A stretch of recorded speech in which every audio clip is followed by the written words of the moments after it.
Kang, sampai ningali Kang niki, Kang. Iya. Memilukan. Supriyadi, seorang guru honorer yang bergaji hanya 300.000, dimintai 50 juta dari Kapolsek Barito untuk hentikan kasus dugaan penganiayaan terhadap siswa. Kenapa hal-hal seperti ini masih terjadi? Kenapa seorang guru bergaji 300.000 yang mengajar demi mencerdaskan anak bangsa justru mendapat perlakuan seperti ini? Pernyataan soal uang damai 50 juta itu diungkap kuasa hukumnya Andre Darmawan dalam sidang di Pengadilan Negeri Andolo, bahwa penyidik menyampaikan informasi kepada Kepala Desa Wonuaraya adanya permintaan uang sebesar 50 juta dari Kapolsek agar perkara Supriyadi dihentikan. Ya. Sebagaimana Pakai kan koyo ngono iku saiki. Pripun? Menurut sampean, pandangan sampean pripun? Ngeten iki. Lari Genzi iki. Genzi saiki Apa manja-manja. manja. Iki sing nglaporno sapa iki? Guru murite iki ya. Proses niku wong tuane polisi lek gak nopo. Sebenarnya anak-anak seperti itu kan salah pendidikan. Makanya kadang dulu itu orang tua kita mengajari kita begitu kerasnya ya. Begitu kerasnya kadang sampai dipukul baloan, gak terima kayu triplek ya baloan gede. Kalau dulu saya sempat dipukul sampai pakiak yang gede itu. Kita itu tahan banting. Tapi sekarang kok manja-manja itu karena orang tuanya yang salah mendidik.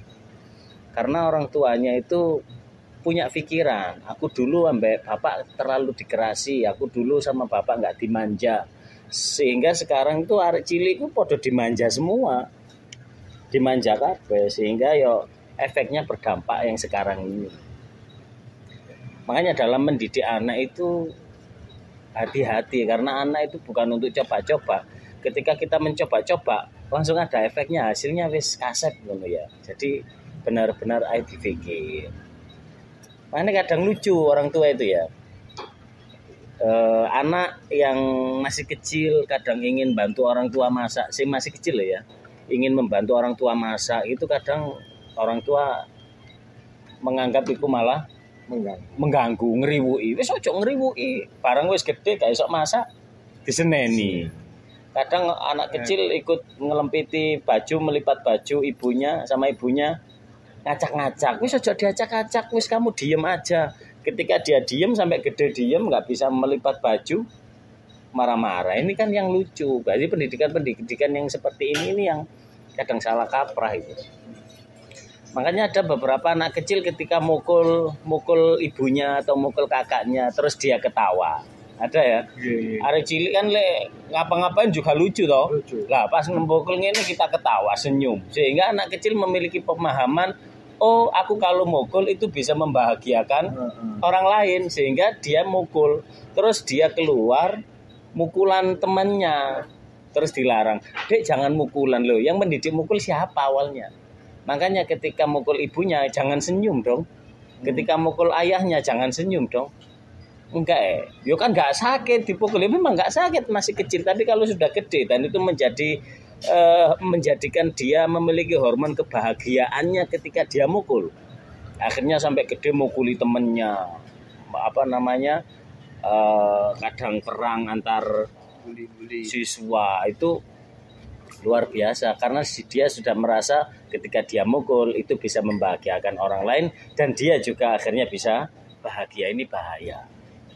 Makanya jangan pernah memiliki pemahaman, wis tak manja aja anak saya, wis kasihan anak saya, biar tak manja saja, biar nanti gedenya bisa mengerti saya. Loh, oke, makanya dalam mendidik anak umur 0 sampai 7 tahun, jadikan anak ini raja. Memang 0 sampai 7 tahun harus jadi raja dan ratu, segala keinginannya kita kabulkan, kita manja dia. Tapi setelah 7 tahun sampai dia umur 15 tahun, ini harus kita jadikan tawanan. Artinya apa? Kita buat aturan, kita buat punishment, hukuman-hukuman, kita penjarakan dia, kita atur dia sedemikian rupa.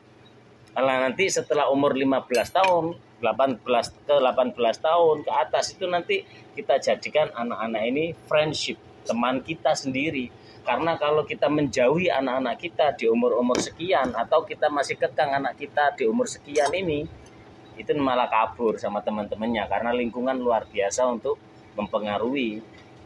Jadi kalau sudah umur 15 tahun ke atas, jadikan anak-anak kita ini teman kita. Kita curhat tentang masa lalu kita, sehingga dia nanti bisa memproteksi diri. Ketika dia sudah punya kecenderungan dengan lawan jenis, dia bisa tahu apa yang harus dilakukan. Ketika ada temannya yang ini, yang itu, kita bentengi dia dengan pengalaman kita. Makanya kita jadikan anak kita di umur 15 tahun ke atas itu sebagai kawan kita. Kalau nggak gitu, pasti anak-anak kita akan cenderung ngikut sama teman-temannya. Makanya memang dulu ayah saya sendiri pun keras, sampai bilang kayak gini, Bapak kalau punya uang, guru itu tak bayari untuk mukul kamu. Gak apa-apa, karena Islam itu memang aturannya umur 7 tahun harus diingatkan tentang sholatnya. Umur 10 tahun gak mau sholat, pukul. Memang aturannya seperti itu, harus dipukul. Yang dipukul apanya? Selain area wajah, boleh pahanya, boleh tangannya, itu harus dipukul. Untuk apa? Membuat efek jerah. Lah sekarang kadang diprotes gurunya, aku gak tahu mukuli anakku Ustadz, ya. Lah kayak gitu terus gimana mau mendidik? Ya, gurunya mendidik aja diprotes. Yang ini kadang sangat disesali. Kalau orang tua sudah mempercayakan pendidikan anaknya pada gurunya, ya sudah percayakan. Jadi ini yang salah, kadang-kadang terlalu memanja. Makanya ayah saya bilang ketika ada tetangga saya memang yang memanjakan anaknya, terus ayah saya bilang, San, ngono iku ta sing jenenge sayang anak, dimanja, diberikan apapun yang dia inginkan. Ketika saya masih kecil ya saya bilang iya. Ya benar, ya iku sayang anak.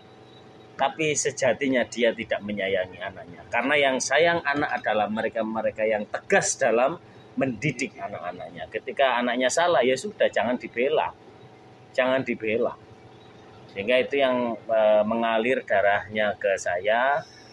Meskipun adik saya salah. Anak saya salah. Maka kalau salah ya bukan gurunya yang saya labrak. Yang saya labrak malah anak saya. Malah seharusnya kita ini memberikan reward pada guru, karena guru mau memperhatikan anak kita sampai bisa dipukul. Seandainya guru itu nggak mau memperhatikan anak kita, nggak mau mendidik kita, sudah pasti guru itu nggak akan ngereken. Wes gak usah direken arek iku, opo digebuk malah seneni bapak, dikene-kene seneni orang tua ya. Akhirnya nggak direken, kasihan. Dan saya nggak mau anak saya nggak dididik. Makanya kalau ada guru-guru yang sampai memukul anaknya, itu seharusnya guru itu yang harus diberi reward, nggak malah dipenjarakan. Ini yang salah kaprah dalam pendidikan, memanjakan anak, terus kalau bahasa Jawa itu dilulu ya, dilem, memanjakan anak, apa-apa dituruti, apa-apa itu sebenarnya nggak mendidik. Makanya saya sering mengajarkan anak saya, nggak semua yang ada di dunia ini bisa dikabulkan. Ya, nggak semua yang ada di dunia ini bisa dituruti. Jadi kalau mau sesuatu kadang saya nggak menuruti, tidak mengabulkan. Nggak semuanya harus bisa dijalankan.